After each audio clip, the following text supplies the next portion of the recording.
মূলে আছে কত কোটি। আর আমাদের যারা মৌলবাদী বলে ওই থাকো গাছের আগায়, আমরা মূলে। লাভালাভি বেশি করবা না, 12 কোটিতে গাছের গোড়া আসতে নানা দেবে, মামু বাড়ি দিল্লি গিয়ে পড়বা, বাংলার জমিনে জায়গা হবে না। এ কথা বিশ্বাস করো। বাংলাদেশের মুসলমানদের শরীরে এক বিন্দু রক্ত থাকতে শয়তানের তৈরি করা ধর্ম নিরপেক্ষ মতবাদ বাংলার জমিনে কায়েম হতে দেওয়া হবে না। আমাদের নীরবতা আর আমাদের নিশ্চুপ থাকাই জালিমদেরকে আরো শক্তিশালী জালিম বানিয়েছে। এজন্য মুনকার প্রতিরোধের দায়িত্ব আমাদের সবার। টেন্ডারবাজি, চাঁদাবাজি, দুর্নীতি, অপরাধ, দখলদারিত্ব, মজুদদারি, এগুলো সব কিছু একসাথে প্রতিরোধ করতে হবে, ঠিক কিনা বলেন? একটা মানবিক সমাজ যদি চাই, প্রতিরোধ করতে হবে। প্রিয় ভাইয়েরা, আল্লাহর শপথ নিয়ে বলি, এই নাসিহাত গুলো সবার জন্য, সব দলের জন্য, সব মতের মানুষের জন্য। আমরা কোনো দলের প্রতি মানুষকে ডাকি না, আমরা ডাকি ইসলামের দিকে। সব দলের, সব মতের, সব মানুষদেরকে আমরা আহ্বান জানাই, আসুন আমরা একটা সুন্দর সমাজ। এই যে নতুন বাংলাদেশের এক সুযোগ এসেছে, আর জীবনে হয়তো আসবে না, সামনের 100 বছরে এই সময় আসবে না। আসুন দেশটাকে আমরা সাজাই, আসুন আমরা দুর্নীতি বন্ধ করি, আসুন আমরা চাঁদাবাজি বন্ধ করি, আসুন আমরা দখলদারিত্ব বন্ধ করি, আসুন আমরা এক দল আরেক দলকে নিশ্চিহ্ন করার যে রাজনীতি, এটা বন্ধ করি। সব দলের প্রতি আমার আহ্বান। আমি কিছুদিন আগে একটা নিউজ দেখলাম, ওই যে লন্ডনে বসে জনাব তারেক রহমান সাহেবকে আমি ধন্যবাদ দিতে চাই। উনি সংবাদ শোনা মাত্রই ওনার দলের অনেক চাঁদাবাজকে উনি বহিষ্কার করেছেন। I do appreciate. প্রতিটি দলের এরকম ইনিশিয়েটিভ নেওয়ার দরকার আছে না নাই? যে কোনো দলে এই প্র্যাকটিসটা থাকার দরকার আছে না নাই? চাঁদাবাজদের সাথে আপনারা নিজেদেরকে মুক্ত ঘোষণা করবেন যে এরা আমার দলের কর্মী হতে পারে না। আমরা চাঁদাবাজ মুক্ত বাংলাদেশ চাই, জুলুম মুক্ত বাংলাদেশ চাই, ফ্যাসিজম মুক্ত বাংলাদেশ চাই, গুণ খুন খারাপি মুক্ত বাংলাদেশ চাই। আমরা নতুন ভোরের বাংলাদেশ চাই। ওই বাংলাদেশ পাওয়ার জন্য মুনকার প্রতিরোধে, অন্যায় প্রতিরোধে যদি বাঘের বাচ্চার মতো, আবু সাইদের মতো 2 হাত উঁচু করে, বুককে টান টান করে প্রসারিত করে দাঁড়াতে হয়, রাজি আছো মুসলমান? কারা কারা রাজি? আল্লাহকে হাত দেখিয়ে প্রতিজ্ঞা করো। আজ আমাকে কথা বলতেই হবে ইনশাআল্লাহ, কারণ আগামীতে আবার আপনাদের সাথে দেখা হবে কিনা আমি জানি না। কথা বলতেই হবে। বসেন, কেউ দাঁড়িয়ে থাকবেন না। আমি দেখতে পাচ্ছি বাংলাদেশের ভাগ্য আকাশে উত্তর গগনে কালো মেঘ জমা হয়েছে, ঝড়ের পূর্বাভাস লক্ষ্য করছি। যদি মোকাবেলা করতে না পারেন সক্ষম ভাবে, এমন অন্ধকার গাঢ় কালো অমাবস্যার রাত আসতে পারে যার সুবে সাদেক হওয়া অসম্ভব। সুতরাং আপনারা কি কাপুরুষের মতো কাফের মুশরিকদের গোলামি করে মরতে চান? বিড়ালের মতো 500 বছর বেঁচে থাকার কোনো লাভ নাই। সিংহের মতো 1 ঘন্টা বাঁচতে চাই। আমাদেরকে বলা হয় সাম্প্রদায়িক উস্কানিমূলক কথা নাকি আমি বলি। পত্রপত্রিকা দিছে না তারা? সাম্প্রদায়িক উস্কানি কথা, সাম্প্রদায়িক উস্কানিমূলক কথা বলি। সেই জন্যই বোধহয় শত শত মুসলিম আমাদের কাছে এসে মুসলমান হয়। মানুষে আর বোকা বানানো যাবে না। যাবে কি? আর বোকা বানানো যাবে? তারপর বলছে কি? এরপরে বলছে, আমাকে বলছে রাজাকার। শুনে রাখো চট্টগ্রামের লক্ষ লক্ষ জনতা, পার্লামেন্টে যখন আমাকে এই কথা বলা হয়েছিল, আমার পার্লামেন্টের কলিগ জাফরুল্লাহ চৌধুরী সাহেব বসে আছেন এখানে, হ্যাঁ, জাফরুল ইসলাম চৌধুরী বসে আছেন পাশে, প্রধানমন্ত্রী সুদ্ধা, অন্তত 3 শতাধিক পার্লামেন্টের সম্মানিত সদস্যরা সেদিন বসা। 1997 সনের বাজেট বক্তৃতা যখন আমি করতেছিলাম, ডক্টর কুদরতে খোদা নাম রাখছে কুদরতে খোদা, আসলে গজবে খোদা। এ লোকটি নাস্তিক, ইসলামের চূড়ান্ত দুশমন। তার প্রণীত শিক্ষা ব্যবস্থার যখন সমালোচনা করছিলাম, ট্রেজারি বেঞ্চ থেকে আমাকে বলা হলো রাজাকার। আমি আমার সমস্ত শক্তি একত্রিত করে বলেছিলাম, শুধুমাত্র হিন্দুস্তানের রাজাকারেরাই আমাকে রাজাকার বলতে পারে।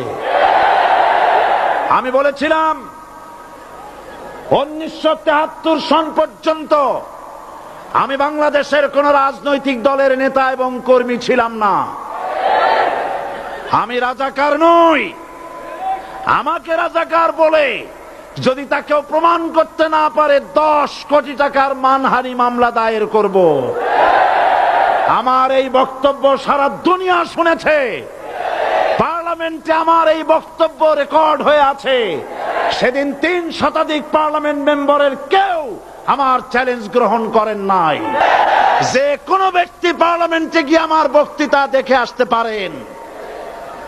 এরপরে 1997 সনের 7ই অক্টোবর দৈনিক জনকণ্ঠ পত্রিকা যখন আমার বিরুদ্ধে লিখলো, সেই পত্রিকায় সাইদির ওপেন চ্যালেঞ্জ 8ম পাতা, 1997 7ই অক্টোবর, এত বড় 2 কলামে হেডিং। সেখানে আমি বলেছি, বাংলাদেশের সকল সাংবাদিক, গোয়েন্দা বিভাগ, বাংলাদেশের সকল বুদ্ধিজীবীকে আমি আমার পিরোজপুরে আমন্ত্রণ করছি। আমার উপস্থিতিতে যদি কেউ প্রমাণ করতে পারে বাংলাদেশের স্বাধীনতা যুদ্ধের বিরুদ্ধে আমার কোনো ভূমিকা ছিল, সজ্ঞানে স্বেচ্ছায় জাতীয় সংসদের সদস্য পদ থেকে পদত্যাগ করব। 3 বছর পার হয়ে গেছে, আজ পর্যন্ত কেউ এই চ্যালেঞ্জের মোকাবেলা করে নাই। সুতরাং আমাকে যারা রাজাকার বলবে তারা পিতৃ পরিচয়হীন অবৈধ সন্তান। 1971 সনের, শোনো মুসলমানেরা, 1971 সনের কোন কাদা সাইদির গায়ে লাগে নাই।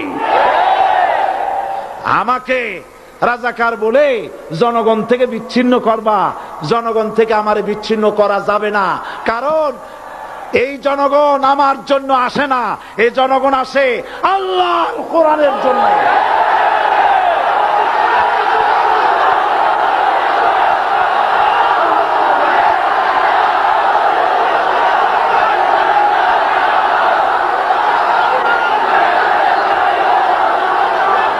আজকে আর যারা ইসলামের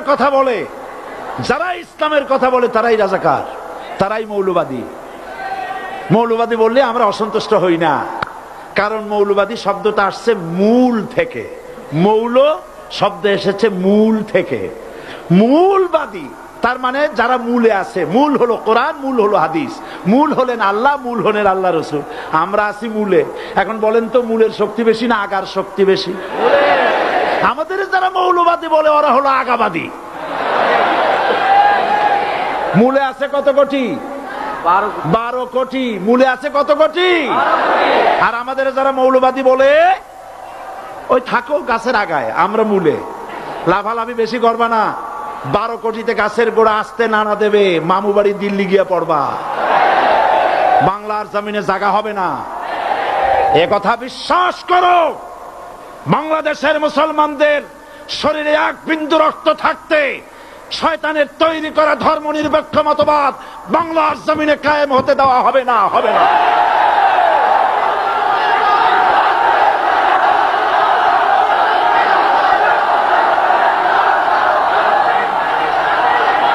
রাসূল করিম সাল্লাল্লাহু আলাইহি ওয়াসাল্লাম কোরআন প্রতিষ্ঠার জন্য আন্দোলন করেছিলেন। আয়াতুল কুরসি আমাদের সে কথাই শিখেছে। আল্লাহ রাব্বুল আলামিন বলেন, আল্লাহু লা ইলাহা ইল্লাহু আল হাইয়ুল কাইয়ুম। প্রাণ খুলে পড়েন, আল্লাহু লা ইলাহা ইল্লাহু আল হাইয়ুল কাইয়ুম। আল্লাহ হচ্ছেন তিনি যিনি ছাড়া কোনো ইলাহ নাই, আইনদাতা নাই, বিধানদাতা নাই। আমরা মানুষের তৈরি করা আইন মানি না। 12 কোটি মুসলমানের দেশে আইন তৈরি করবে মানুষ, আমরা মানব না। পার্লামেন্টে তৈরি হতে হবে কোরআন দিয়ে, পার্লামেন্টে আইন তৈরি হতে হবে কোরআন দিয়ে। সুতরাং ভয় যতই পান আর যতই ষড়যন্ত্র করেন, চার দল যখন একত্রিত হয়েছে, ঐক্যবদ্ধ থাকবে, সরকার ঐক্যবদ্ধভাবে গঠন হবে, নির্বাচন ঐক্যবদ্ধভাবে হবে এবং কোরআন হবে, আল কোরআনের পার্লামেন্ট হবে বাংলাদেশে।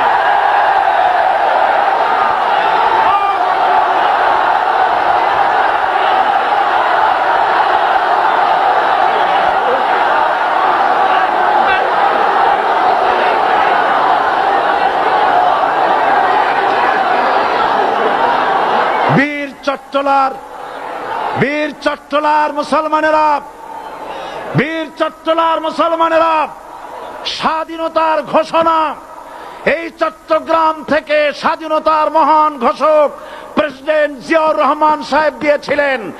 এই চট্টগ্রাম থেকেই ইসলামী রাষ্ট্রের ঘোষণা হবে।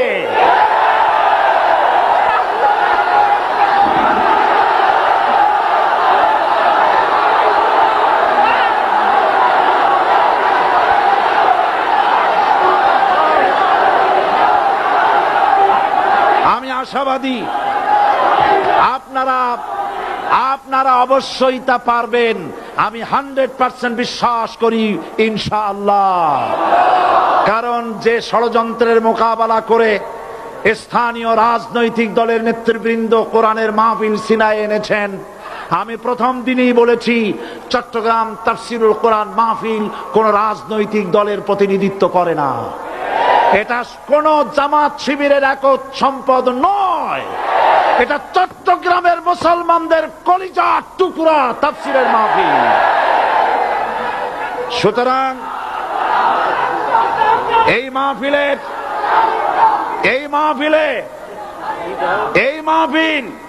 চট্টগ্রামে থাকবে ইনশাআল্লাহ কিয়ামত পর্যন্ত। 144 ধারা 288 হয়ে গেছে, ষড়যন্ত্র পায় পায় চলে গেছে। আমি ওই সব ছেলেদের বলি, সরকারি দলের ছাত্র হইয়া মুসলমানদের বিপক্ষে যাইও না, এদেশের ভাগ হয়ে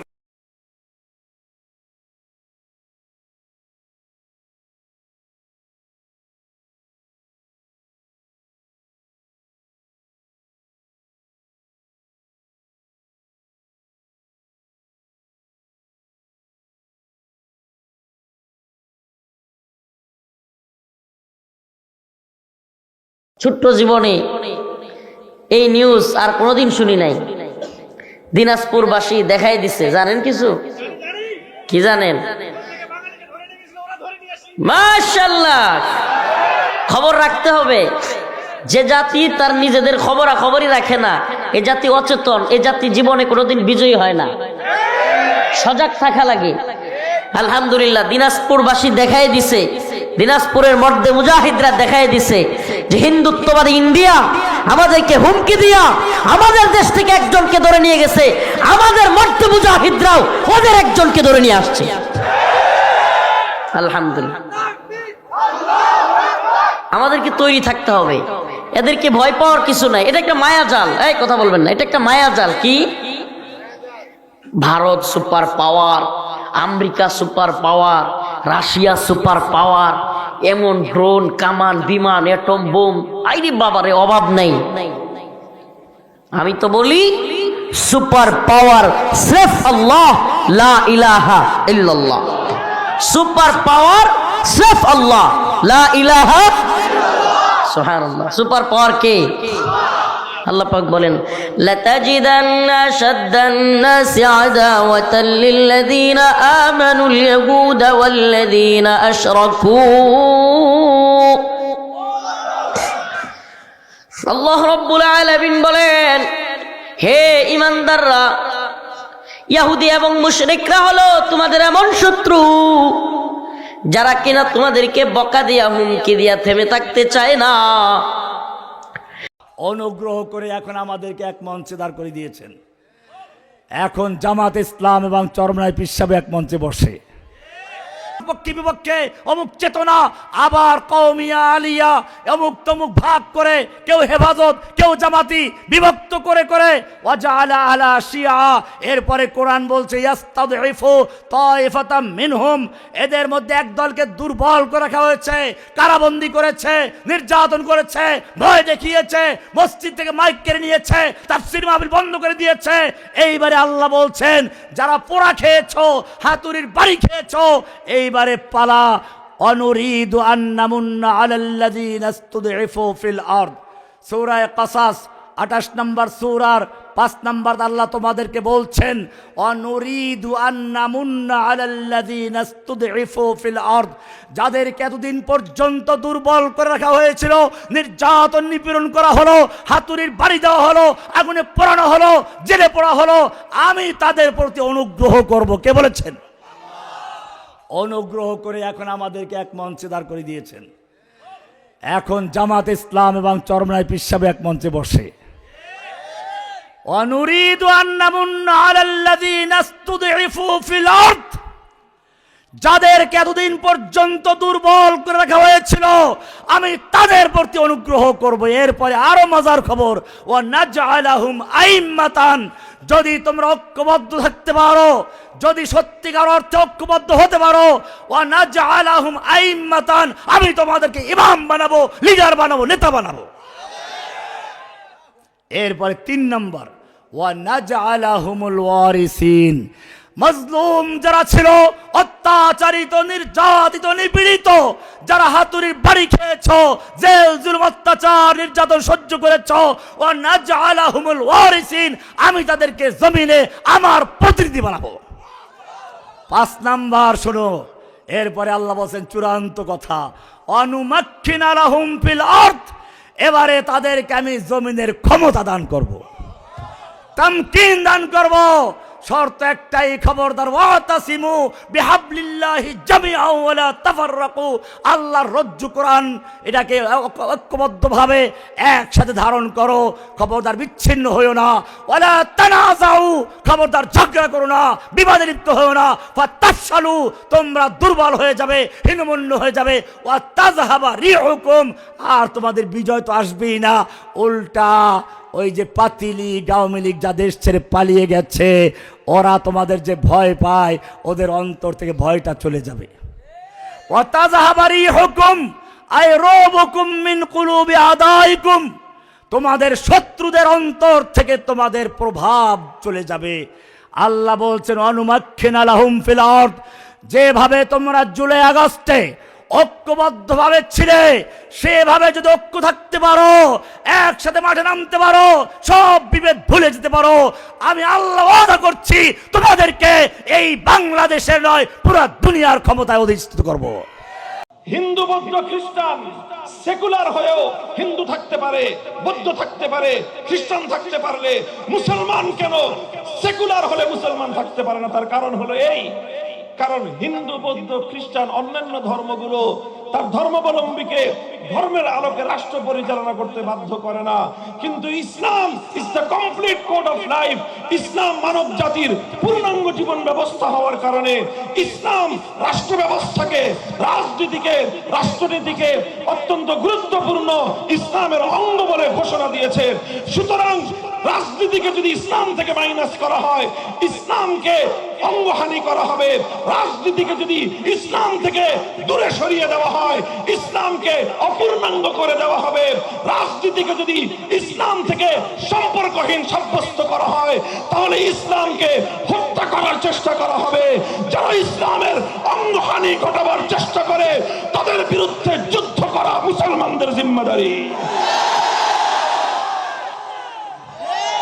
কোনো কিছু মনে থাকবে না, ইসলামের প্রশ্নে, আল্লাহর কোরআনের প্রশ্নে ইসলাম রাষ্ট্র ধর্ম ছিল। সংবিধানে বিসমিল্লাহ সংযোজিত হবে, আল্লাহর উপর অবিচল আস্থা এবং বিশ্বাস সংযুক্ত হবে, ধর্মনিরপেক্ষ মতবাদ দিল্লিতে প্রচার হবে। এটাই বাংলার মুসলমানদের চূড়ান্ত কথা, এটাই আমাদের চূড়ান্ত কথা। মনে রাখেন, ইসলামের প্রশ্নে জীবনের মায়া আমাদের নাই। ইসলামের প্রশ্নে রক্ত দিতে আমাদের কোনো কার্পণ্য নাই। আল্লাহর যদি সাগর পরিমাণ রক্তের প্রয়োজন হয়, 2 লক্ষ মুজাহিদ যদি শহীদ ঈদগাহের কল্লা দিতে হয়, কারা কারা কল্লা দিব, কারা কারা জীবন দিব? 47-এর স্বাধীনতা 71-এর মুক্তিযুদ্ধের চেতনার দ্বারা মেলান হয় নাই, বরং শক্তিশালী হয়েছে। 47-এ বলা হয়েছিল মুসলমানদের জন্য ইসলামের রাষ্ট্র চাই, 71-এ বলা হয়েছিল জুলুমের অবসান ঘটাবো ইনশাআল্লাহ। কাজে 71-এর চেতনার দ্বারা 47-এর দেশ বিভাগ আরো শক্তিশালী হয়েছে। 2024 সালের ওই ঐতিহাসিক অভ্যুত্থান এবং বিপ্লব 47 এবং 71-এর চেতনাকে সংহত করবার বিপ্লব। কাজেই জুলাইয়ের 2024 সালের জুলাই আগস্ট বিপ্লবের পর আজ বাংলাদেশে দাঁড়িয়ে দায়িত্বহীন ভাষায় বলতে চাই, আজ বাংলাদেশের সংবিধান সংস্কারের নতুন আওয়াজ উঠেছে। এই সংবিধানে যদি ধর্মনিরপেক্ষ মতবাদ থাকে, গোটা বাংলাদেশে বিদ্রোহের আগুন ধরবে, বিদ্রোহের আগুন ধরবে। এই বাংলাদেশ আর কখনো ভারতের করদলগত হবে না। এই বাংলাদেশকে ভারতের অঙ্গরাজ্য বানাবার স্বপ্ন পূরণ হবে না। কট্টরপন্থী হিন্দুত্ববাদের আখড়া বাংলাদেশে পরিণত করতে দেওয়া হবে না। খবরদার, হুঁশিয়ারি উচ্চারণ করতে চাই, 5ই আগস্টের স্বাধীনতা সংগ্রামের বিরুদ্ধে, গণ অভ্যুত্থানের চেতনার বিরুদ্ধে যারা কথা বলবে, পিঠে চামড়া থাকবে না। সংগ্রামী সাথী ও বন্ধুগণ, 1971 পূর্ববর্তী সময়ে মুসলিম লীগ যা করেছিল, 2024 সালের 5ই আগস্টের পূর্ববর্তী সময়ে আওয়ামী লীগ তাই করেছে। কাজেই বাংলাদেশের মানুষ যেমন মুসলিম লীগের রাজনীতি আর করে নাই, এদেশের মানুষ আর আওয়ামী লীগের রাজনীতি করবে না। আওয়ামী লীগের রাজনীতি মানুষকে হত্যার রাজনীতি, আওয়ামী লীগের রাজনীতি লুটপাট আর দুর্নীতির রাজনীতি, আওয়ামী লীগের রাজনীতি সাম্প্রদায়িক উস্কানি দিয়ে সাম্প্রদায়িক সংঘাত তৈরি করবার রাজনীতি, আওয়ামী লীগের রাজনীতি গুম আর খুনের রাজনীতি, আওয়ামী লীগের রাজনীতি আমার তাগড়া তাগড়া যুবক সন্তানদেরকে মায়ের বুক থেকে কেড়ে নিয়ে গুমের রাজত্ব কায়েম করবার রাজনীতি। এই রাজনীতি আর বাংলাদেশের মানুষ, বাংলাদেশে আর এই রাজনীতি করা যাবে না। যে অমুসলিম ভাই ইসলাম কবুল করার জন্য এসেছিলেন, আমরা অনুরোধ করছি যে আপনি যেখানেই থাকেন না কেন স্টেজে চলে আসেন, এই দিক দিয়ে স্টেজে চলে আসেন, আপনার রাস্তা করে দেওয়া হবে ইনশাআল্লাহ। বসে আসেন, আসুন সামনে আসুন।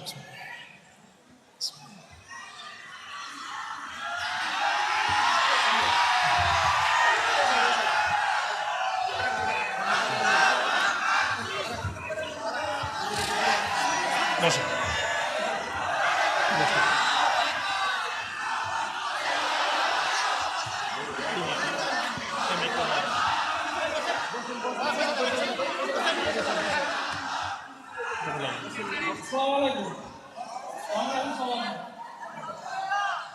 আমার নাম শ্রী পলাশ কুমার, বাড়ি ইসলামপুর।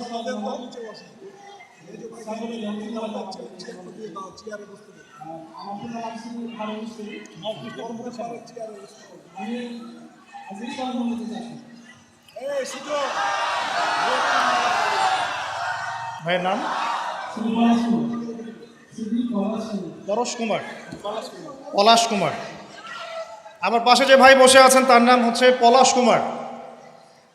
ভাই ইনশাআল্লাহ তাআলা অল্প কিছুক্ষণের মধ্যে ইসলাম ধর্ম গ্রহণ করবেন ইনশাআল্লাহ।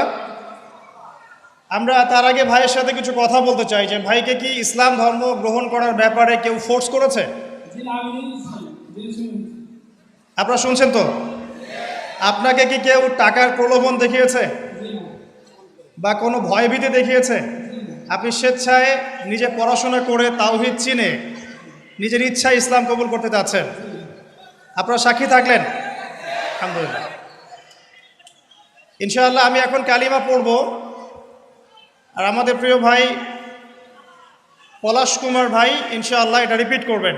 আমার একটা ছোট্ট প্রশ্ন আছে তার আগে ভাইয়ের কাছেই, কেন আপনি ইসলাম কবুল করতে চাচ্ছেন? খ্রিস্টানের প্রতি আমার আকর্ষণ আছে। আর আমাদের ধর্মের কোনো মূর্তি পূজা আছে। আমি যাকে সৃষ্টি করি তাকে আমি পূজা করি, সে আমার কীভাবে সৃষ্টি করা যাবে না, আমি তাকে সৃষ্টি করি। শুকরিয়া। এটা ছিল যে আমি আগে ধাপ দিতে পারবো না। আপনি স্বেচ্ছায় সজ্ঞানে কোনোরূপ প্ররোচনা ছাড়াই ইসলাম কবুল করতে যাচ্ছেন, এই তো? ঠিক আছে, শুকরিয়া। আমার সাথে পড়েন, বিসমিল্লাহির রহমানির রহিম। আশহাদু আল্লা ইলাহা ইল্লাল্লাহু ওয়াহদাহু লা শারীকা লাহু ওয়া আশহাদু আন্না মুহাম্মাদান আবদুহু ওয়া রাসূলুহু। আলহামদুলিল্লাহ। আমি সাক্ষ্য দিচ্ছি যে আল্লাহ ছাড়া ইবাদতের যোগ্য দ্বিতীয় কোনো মাবুদ নেই, তিনি এক, তার কোনো শরিক নেই। এবং আমি আরও সাক্ষ্য দিচ্ছি যে মুহাম্মদ সাল্লাল্লাহু আলাইহি ওয়াসাল্লাম আল্লাহর বান্দা এবং রাসূল। আলহামদুলিল্লাহ, আপনি মুসলিম হয়েছেন। তারা বলছে এই বাংলাদেশ নিয়ে যারা মিথ্যাচার করছে ওদের জন্মটাই মিথ্যার উপরে। আপনি মাইক্রোসফট দেখেন, তারা রিপোর্ট দিয়েছে সারা বিশ্বের সবচাইতে বেশি মিথ্যা তথ্য ছড়ানো হয় ভারতে। আমি নাম নিতে চাইছিলাম না, বেরিয়ে গেছে, ওদের নাম আমার নিতে মনে বলে না। আমি আমাদের টার্গেট হচ্ছে এখন একটা ইসলামপন্থী সরকারকে রাষ্ট্র ক্ষমতায় নিয়ে যাওয়া, এটা আমাদের একটা প্রধান টার্গেট। এখন আমাদের এজেন্ডা স্পষ্ট, কোনো গোপন এজেন্ডা নাই। এই বাংলাদেশকে যদি আমরা একটা মদিনার রাষ্ট্র বানাতে পারি, ইনশাআল্লাহ কালকে গাজওয়াতুল হিন্দ হবে। তারপরে ইনশাআল্লাহ তাআলা দেখবেন, হ্যাঁ, ওই অখণ্ড ভারত আমরাও কায়েম করবো ইনশাআল্লাহ। সংখ্যা দিয়ে কিচ্ছু না, ওদের সংখ্যাকে আমরা ভয় পাই। আসলে অবাক হয়ে গেছি এই ঘটনাটাতে, জুলাইয়ের ঘটনায়, যে যুব সমাজকে ধ্বংস করার জন্য তারা 20 বছর ঠেলে দিছে, ওই যুব সমাজই তাদেরকে পিটাই বের করছে। আজ বাংলাদেশে কিছু নামধারী মুনাফিক বের হচ্ছে, এদের পেটে বম মারবেন। সূরা ফাতিহা যদি আমার সামনে শুদ্ধ করে পড়তে পারে ওরে আমি মিষ্টি খাওয়াবো। অথচ তারা ফতোয়া দিচ্ছে যে কোরআনে কারিমে কোনো রাজনীতির সম্পর্ক নেই। আমার এই ছোট মাথা দিয়ে আমি কোরআনে 918 জায়গায় পেয়েছি রাজনীতির কথা। 918 জায়গায় আমার এই ছোট মাথায় আছে। যাদের বড় বড় মাথা এরা আরো বেশি পাবে। কবরের যে 3টা প্রশ্ন, 3টাই রাজনৈতিক প্রশ্ন। ভালো করে শুনবেন, আমি আন্দাজে হাঁ করে কথা শোনার জন্য বলছি না, চিন্তা ভাবনা করেন। আপনি এখান থেকে মরে গেলেই তো কবরে যাবেন নাকি শ্মশানে যাবেন? কবরে জানা, শ্মশানে যান, যেখানে যান 3টা প্রশ্ন করা হবে। 1 নম্বরে মার রব্বুকা, এর ভেতরে 5টা বিষয় লোকে আছে, এই 5টা বিষয় রাজনৈতিক। আমাদেরকে পৃথিবীতে আল্লাহ বানিয়েছে এই রাজনীতি করার জন্যে। ইন্নী জাইলুন ফিল আরদি খলিফা, অবশ্যই আমি পৃথিবীতে খলিফা পাঠাতে চাই। আল্লাহ কি বলেছিলেন যে আমি মানুষ পাঠাতে চাই? না, বলেননি। তিনি বলেছিলেন আমি খলিফা পাঠাতে চাই। ও বাংলার জনগণ, বলেন তো এই আয়াতের ভেতরে আল্লাহ কিন্তু ইন্নী, অবশ্যই আমি, জাইলুন ফিল আরদি, আমি পাঠাতে চাই জমিনে। আল্লাহ এখানে বলতে পারতেন না ফিল কি? ফিল কি? আমরা যেখানে থাকি। আজ বাংলাদেশে তো খলিফা পাওয়া যায় না জমিনে, পাওয়া যায় খানকায়। আরে কুমিল্লা, ব্রাহ্মণবাড়িয়া এগুলো আরো বেশি। কত খানকা খুলে বসে আছে, নতুন নতুন খানকা, সেখান থেকে খলিফা বের হয়। আমি অমুক দরবারের খলিফা। তোরা কি আল্লাহ দরবারে পাঠিয়েছে? তাহলে ইন্নী জাইলুন ফিল খানকা দিত, ইন্নী জাইলুন ফিল মাসাজিদি খলিফা, ইন্নী জাইলুন ফিল মাদারিসি খলিফা, আমি মসজিদে মাদ্রাসায় খলিফা পাঠাতে চাই। এই কথা আল্লাহ বলতে পারতেন। কি বলেছে? আপনি ওই সব জায়গায় কি করেন সব সময়? আপনাকে তো জমিনে থাকা লাগবে। ইন্নী জাইলুন ফিল আরদি, আমি জমিনে খলিফা পাঠাবো। জমিনে আমরা খলিফা আল্লাহর যারা দাবি করছি তারা নেই, এই জন্যই তো জালেমরা জমিন ফাঁকা পেয়েছে। কথা কি বোঝেন নাকি আন্দাজে ঠিক বলেন? সত্য সত্যই যদি আমরা জমিনে থাকতে পারতাম, জালেমরা জমিন আজ ফাঁকা পেত না, যা মনে চায় তাই করতে পারতো না। ওই যে কে যেন আজহার নাকি মাজার একজন আছে, আগে ওরা খাইছে এখন এরা খেতেছে না, কি বলছে না? মিজানুর রহমান আজহারী সাহেব তার যশোরের মাহফিলে বলেছেন, দেশে আহামরি কোনো পরিবর্তন আসে নাই, এক দল খেয়ে গেছে আর এক দল খাওয়ার জন্য বসে আছে। আপনারা বলেন উনি কি কথাটা ভুল বলেছেন না ঠিক বলেছেন?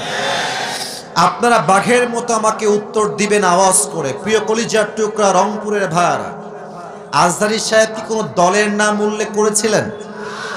এই যে আস্তে কথা বললেন, কোন দলের নাম বলেছেন? কোন ব্যক্তির নাম মেনশন করেছেন? উনি জাস্ট বলেছেন এক দল খেয়ে গেছে আর এক দল খাওয়ার জন্য বসে আছে, এতেই কিছু লোকের গায়ে আগুন ধরে গেছে। আমরা কোনো দলের নাম উল্লেখ করি না। আচ্ছা, মনে করেন যে আজহারী সাহেব কোন দলের নাম উল্লেখ করেই ফেলেছেন, কোন দলের নাম এক্স্যাক্টলি মেনশন করেছেন, তো আমাদের কি জনগণ হিসেবে বাক স্বাধীনতা নেই? বলেন সবাই, আছে না নাই? যদি আমাদের বাক স্বাধীনতা কেউ কাটতে চায়, তাদেরকে আওয়ামী লীগের ইতিহাস মনে রাখতে হবে যুবক ভাইরা আমার। তো আমি শহীদ আল্লামা দেলাওয়ার হোসাইন সাইদি রহমতুল্লাহ আলাইহি, কেউ যদি বলেন মারা গেছে, না, উনি মারা যায়নি, ওনাকে মেরে ফেলা হয়েছে। 3টা বছরের ভেতরে আমার সাথে একদিন দেখা হয়েছিল জেলখানায়।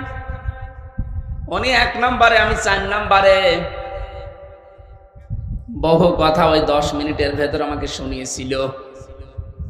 সব চাইতে আশ্চর্য, যেদিন ওনাকে হাসপাতালে নিয়ে আসার জন্য সই নিয়েছে, ওই দিন ওনাকে ধোঁকা দিয়ে বোকা বানিয়েছে জেলার আর সুপার, এখন যারা স্বীকার করছে। ওনাকে এটা জানিয়েছে যে আপনি মুক্ত হয়ে যাবেন। এদেশের নির্বাহী আদেশে যিনি দায়িত্বে আছেন, ওই সময় ছিলেন, তিনি নির্বাহী আদেশ দিয়ে আপনাকে মুক্ত করে দেবে, আপনি মুক্ত বাতাসে আবার কোরআনের কথা বলতে পারবেন। এ কথা বলার পরে সই নিয়ে ওখান থেকে বের করে প্রথমে গাজীপুরে নিয়ে যায়, ওই জায়গা থেকে নিয়ে যায় মেডিকেলে। ওখানে যাবার পর গাড়ি থেকে নামার সময় যে হাসিটা দেখেছিলেন আপনারা, আমরা তো জানি না, পরের দিন শুনলাম মারা গেছে। এখন ভিডিওতে দেখতে পাচ্ছি যে হাসিটা উনি দিয়েছিলেন, ওনার বিশ্বাস ছিল আমি আবার মুক্ত জীবনে কোরআনের কথা বলতে পারবো। কিন্তু ষড়যন্ত্র করে ওপরের নির্দেশে, বিশেষ করে ডাক্তার নামে কলঙ্ক, আল্লাহর পরে মানুষ যদি কাউকে বিশ্বাস করে থাকে সেটার নাম ডাক্তার।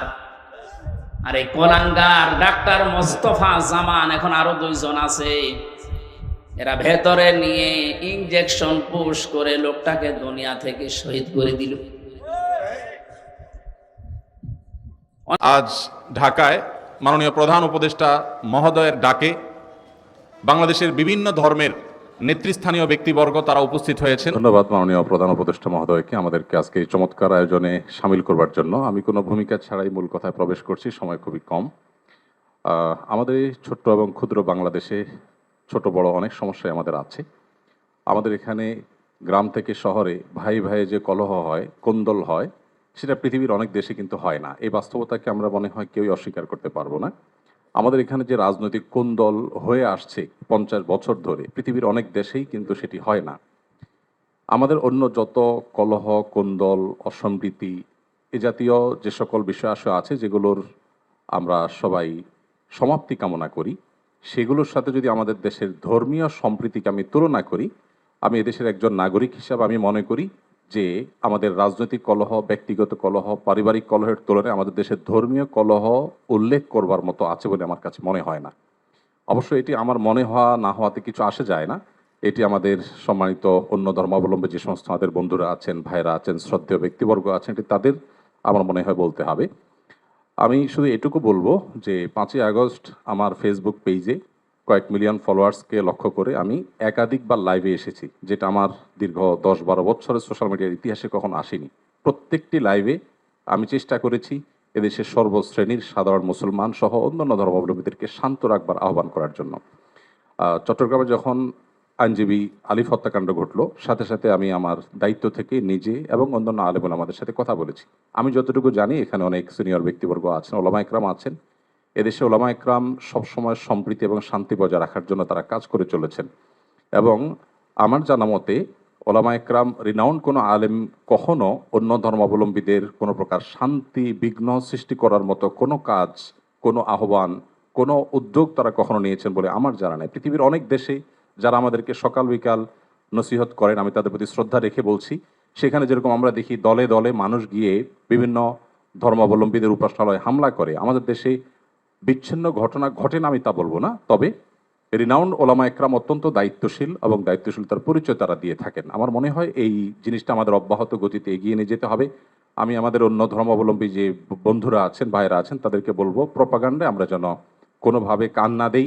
আপনারা যদি কখনো সমস্যা বোধ করেন, আমি ব্যক্তিগতভাবে বলতে পারি আমার কথা, 5ই আগস্টে একটি হিন্দু পরিবার একজন মেজরের মাধ্যমে আমার সাথে যোগাযোগ করেছিলেন। আমি আমার সাধ্য অনুযায়ী তাদের নিরাপত্তার জন্য আমাদের যে সমস্ত ভাই বন্ধু আছে তাদের দিয়ে খুলনার একটি জায়গায় আমি ব্যবস্থা করেছি।